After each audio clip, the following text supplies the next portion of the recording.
ও আমার বান্দারা ফাযকুরুনি আযকুরুকুম, ও আমার বান্দারা তোমরা যদি আমি আল্লাহকে ডাকো, তোমরা যদি আমি আল্লাহকে স্মরণ করো, আমি আল্লাহ তোমাদেরকে স্মরণ করব। প্রশ্ন হলো আল্লাহ আমরা আপনাকে জিকির করার মাধ্যমে স্মরণ করব, ও আল্লাহ আমরা আপনাকে নামাজের মাধ্যমে স্মরণ করব। প্রশ্ন হলো আল্লাহ আমরা আপনাকে তাসবিহ পাঠ করার মাধ্যমে স্মরণ করব। প্রশ্ন হলো আল্লাহ আমরা আপনাকে রোজার মাধ্যমে স্মরণ করব। প্রশ্ন হলো আল্লাহ ও আল্লাহ প্রশ্ন হলো আমরা আপনাকে যাকাত দেওয়ার মাধ্যমে স্মরণ করব। প্রশ্ন হলো আমরা আপনাকে কোরআন তেলাওয়াতের মাধ্যমে স্মরণ করব। কিন্তু আপনি যে আমাদেরকে বলেছেন তোমরা যদি আমি আল্লাহকে স্মরণ করো, আমি আল্লাহ তোমাদেরকে স্মরণ করব। ও আল্লাহ আমরা আপনাকে ইবাদতের মাধ্যমে স্মরণ করব। ও আল্লাহ আমরা আপনাকে গোলামির মাধ্যমে স্মরণ করব। আমার আল্লাহ কয় বান্দারে, ও আমার বান্দারা তোমরা আমাকে নামাজের মাধ্যমে স্মরণ করবা, তোমরা আমাকে রোজার মাধ্যমে স্মরণ করবা, তোমরা আমাকে হজের মাধ্যমে স্মরণ করবা, তোমরা আমাকে জিকিরের মাধ্যমে স্মরণ করবা, তোমরা আমাকে কোরআন তেলাওয়াতের মাধ্যমে স্মরণ করবা। বান্দারে তোমরা যখন আমি আল্লাহকে স্মরণ করবা, আর আমি আল্লাহ তোমাদেরকে কেমনে স্মরণ করব? তোমরা যে গুনাহ করে ফেলেছো, আইবির রহমাতি আইবিল মাগফিরা, আমি আল্লাহ তোমাদেরকে ক্ষমা করার মাধ্যমে তোমাদেরকে স্মরণ করব। আর জোরে বলেন না সুবহানাল্লাহ। আমাদের গুনাহ আছে না নাই? আমার আল্লাহ কয় বান্দারে তোমরা যখন গুনাহ করে আমি আল্লাহকে ডাকবা, দুনিয়ার মানুষকে যতক্ষণ ডাকবা, একবার দুইবার তিনবারের পরে দুনিয়ার মানুষ বেজার হয়ে যায়, বিরক্ত বোধ করে। বান্দারে ও আমার বান্দারা তোমরা যত বেশি আমি আল্লাহকে ডাকো, আমি আল্লাহ তত বেশি খুশি হই।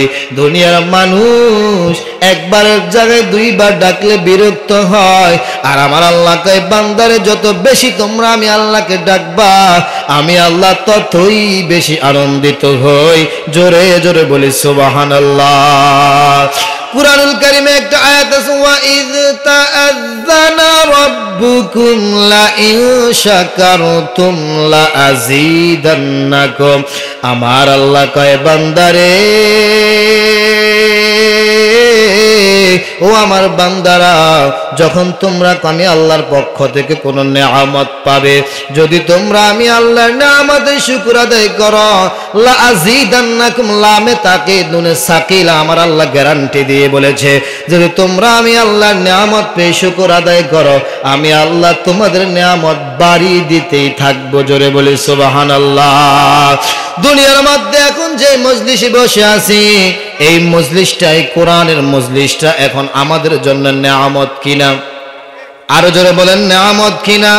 এই নেয়ামত পেয়ে আপনারা খুশি না বেজার?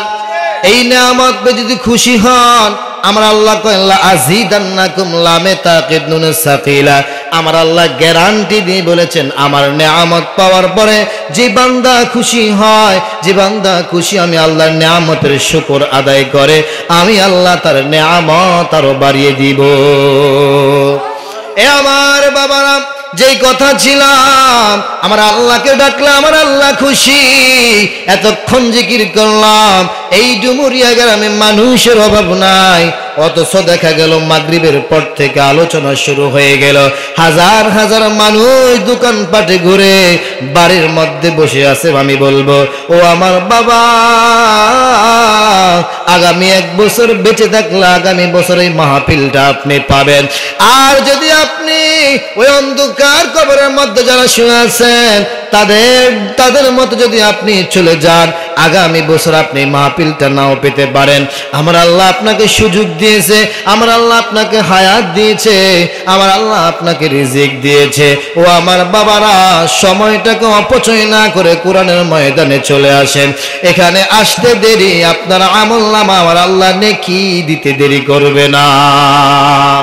কেউ যখন কোরআনের মজলিসে হেদায়েতের নিয়তে বসে, ওমান দাআ ইলাইহি হাদা, এক আলিফ টান আছে। আমার আল্লাহ কয় যে কেউ যখন কোরআনের দিকে আসে আমার আল্লাহ তাকে হেদায়েত দান করবে। হেদায়েত দেওয়ার মালিক কে? আরো জোরে বলেন, হেদায়েত দেওয়ার মালিক কে? আজকে এখানে যত বক্তায় আসুক, পরিচিত আসুক আর অপরিচিত আসুক, মানুষ এখন ভাইরালের পিছনে ঘোরে। যত বক্তা আসুক কেউ আপনাকে হেদায়েত করতে পারবে না। কোন বক্তার আলোচনায় যান আপনার কপালে হেদায়েত জুটে যায়, আমার আল্লাহ কখন জানি আপনার উপরে খুশি হয়ে যায়, এটা আমরা কেউই জানি না। আমরা এখানে যারা আসছি একমাত্র আল্লাহ এবং আল্লাহর রাসূলকে খুশি করার জন্য এসেছি। কথা বলেন ঠিক কিনা? আমার বাবারা, নবীজির শানের রিসালাত সম্পর্কে নিয়ে কিছুক্ষণ কথা বলবো। আমার আল্লাহ কুরআনুল কারীমের মধ্যে বলেন, ইন্নাল্লাহা ওয়া মালাইকাতাহু ইউসাল্লুনা আলান নবী। আমার আল্লাহ কয়, বান্দারে, ও আমার ডুমুরিয়ার বান্দারা, ইন্না অবশ্যই নিশ্চয়, 100 কথা বললে যেই গুরুত্ব হবে, ইন্না আন্না লাইতা লাকিন্না লা আল্লাহ শব্দগুলো আমার আল্লাহ আগে দিলে এটা 100 বার বললে যত গুরুত্ব বুঝায়, একবার বললে 100 বারের সমান বুঝায়। বলে সুবহানাল্লাহ।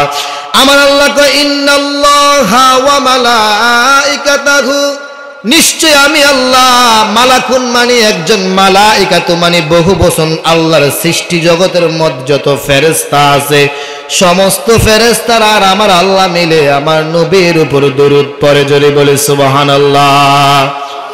ইউসাল্লুন এটা মুজারে, বর্তমান ভবিষ্যৎ।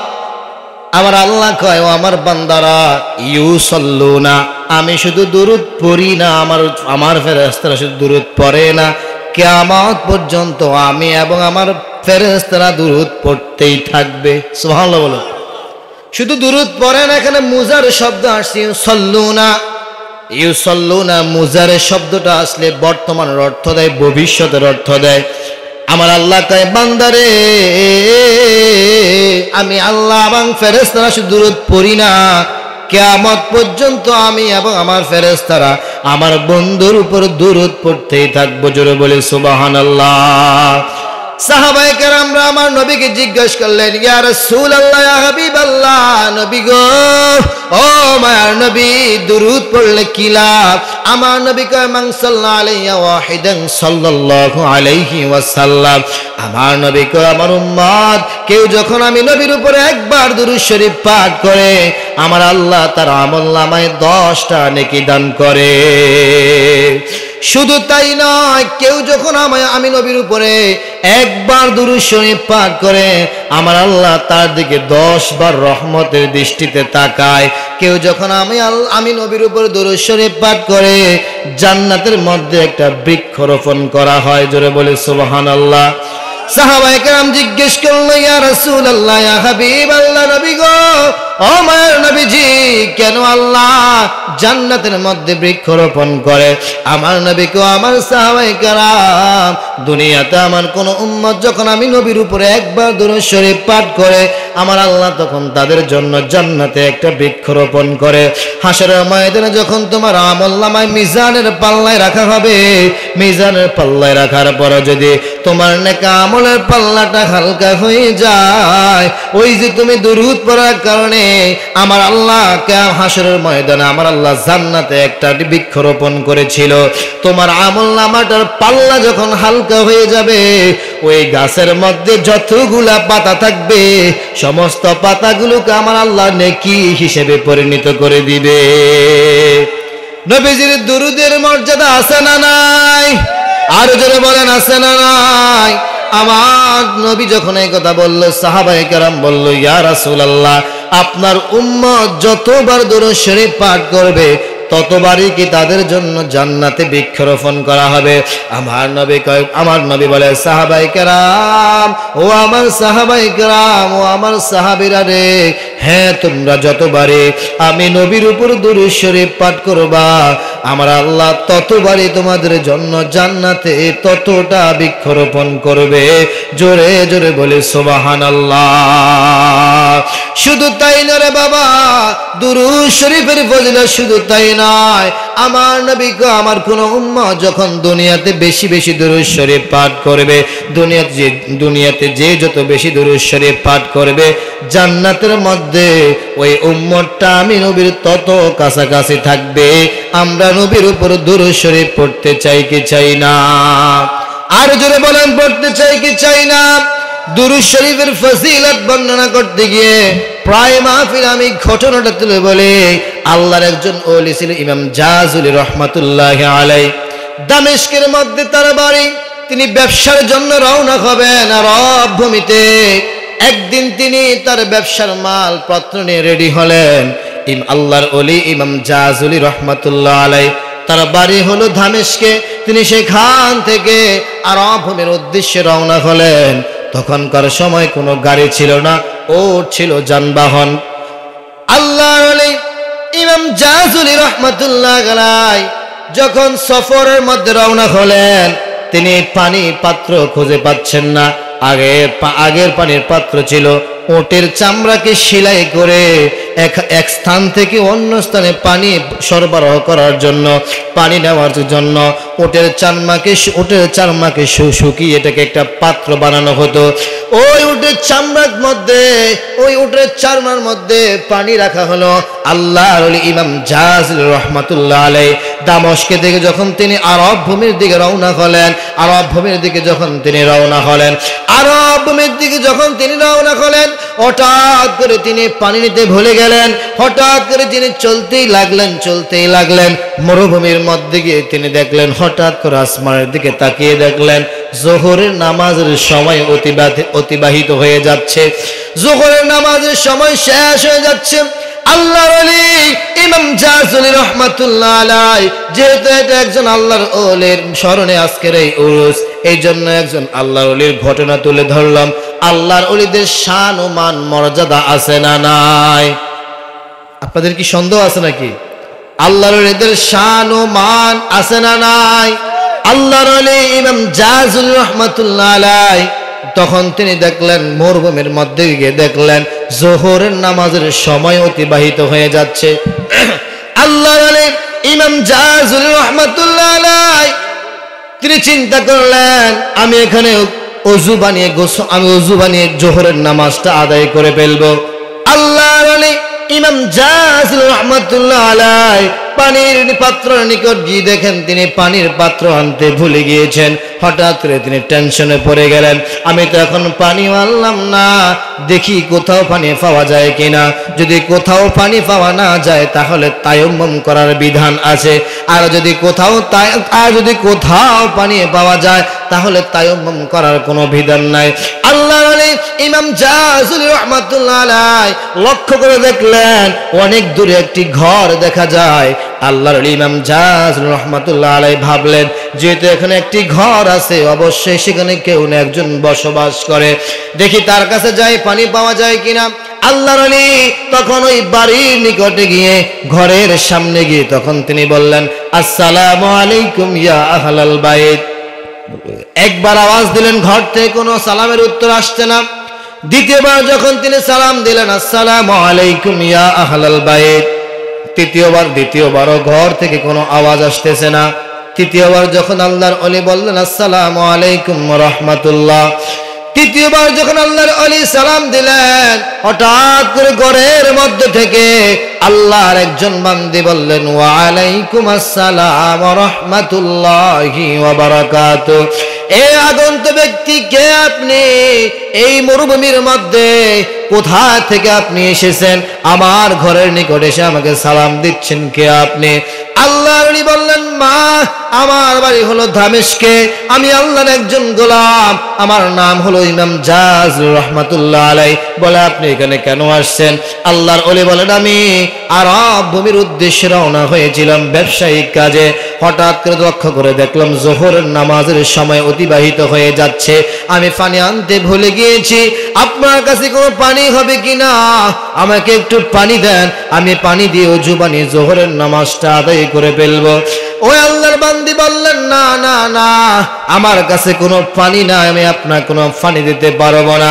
আল্লাহর ওলি ইমাম জাযুলি রহমাতুল্লাহ আলাইহি বললেন, ও পর্দার আড়ালের মা, আমি আপনার কাছে ওযু বানানোর জন্য পানি চাইলাম, খানার জন্য চাইলাম না। আপনি আমাকে পানি না দেওয়ার জন্য নিষেধ করে দিলেন। তাহলে কি আপনি মহিলা নামাজ পড়েন না, কোরআন তেলাওয়াত করেন না?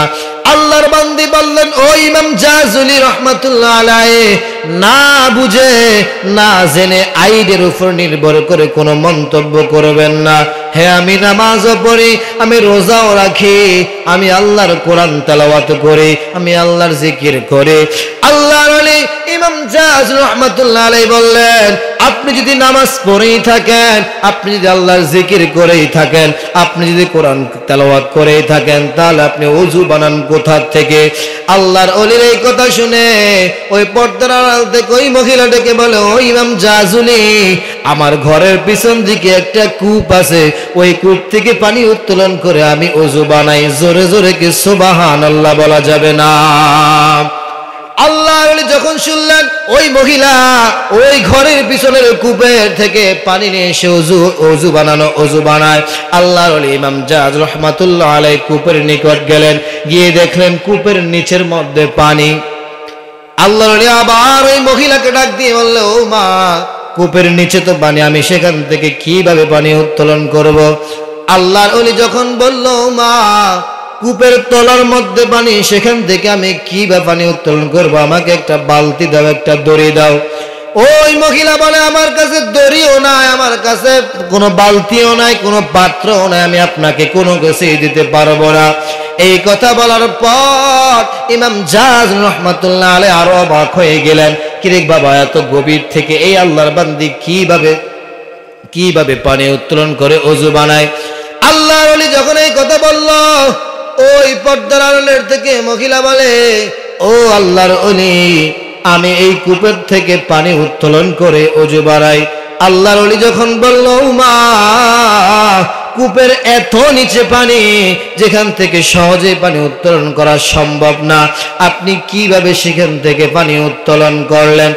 আল্লাহর ওলি এই কথা বলার পর ওই পর্দার আড়াল থেকে ওই মহিলা বলে, আপনি একটু দূরে সরে যান, তাহলে আমি আপনাকে বলতে পারবো। ইমাম জাযুলি রহমাতুল্লাহ আলাইহি বলে, মা, আমি আপনার দিকে খারাপ দৃষ্টিতে তাকাবো না, আপনি আসতে পারেন। ওই আল্লাহর বান্দি বলে, না না না, কোরআনের মধ্যে আয়াত আছে, কোরআনের মধ্যে আয়াত আছে তো কোনো বেপরদা, কোনো বেগানা পুরুষের কাছে কোনো বেগানা মহিলা দেখা দিতে পারবে না। আপনি একটু গাছের আড়ালের মধ্যে যান, আমি ঘর থেকে বের হয়ে কূপের নিকট যাব। আল্লাহর ওলি ইমাম জাযুলি রহমাতুল্লাহ আলাইহি কূপের পাশে একটা গাছ ছিল, ওই গাছের আড়ালে চলে যাওয়ার পর আল্লাহর বান্দি ঘর থেকে বের হয়ে ওই কূপের পাশে যাওয়া মাত্রই আল্লাহর ওলি লক্ষ্য করে দেখলেন ওই কূপ থেকে পানি ভেসে ভেসে জমিনের মধ্যে উঠে এসেছে। বলে সুবহানাল্লাহ। বড় চমৎকার ঘটনা, মনোযোগ দিয়ে শোনেন। নবীজির দুরূদ আমরা আজকে পড়তে চাই না। নবীজির দুরূদ যখন পড়া হয় আমাদের জবান তখন খিসে আসে, বন্ধ হয়ে আসে। নবীজির দুরূদের ফজিলত, নবীজির দুরূদের গুরুত্ব বোঝানোর জন্য ঘটনাটা তুলে ধরা হলো।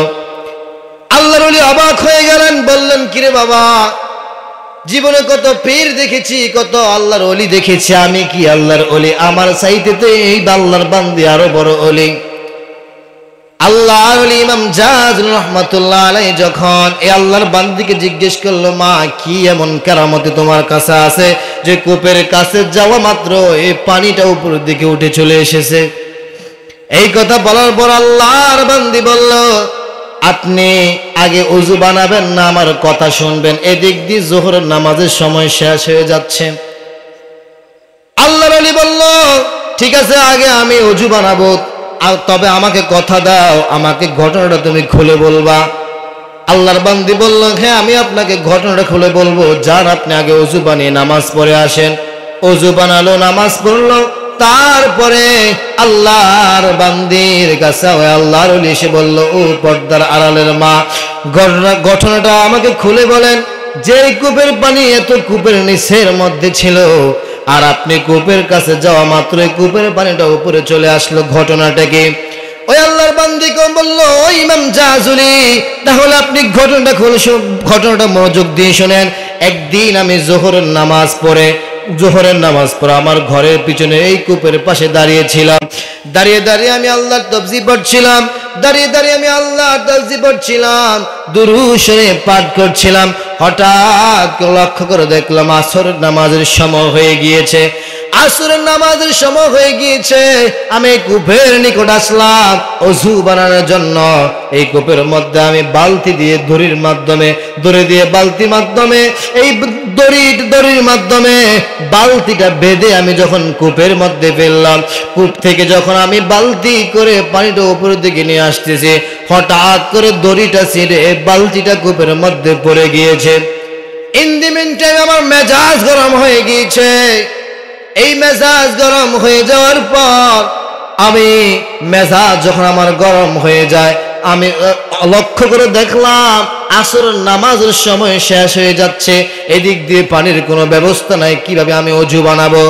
ওই আল্লাহর বান্দী বলল, ইমাম জাজুলি, হঠাৎ করে আমি লক্ষ্য করে দেখলাম যখন আমার মেজাজ খারাপ হয়ে গিয়েছে, আমি 3 বার এই কূপের দিকে থুতু নিক্ষেপ করেছিলাম।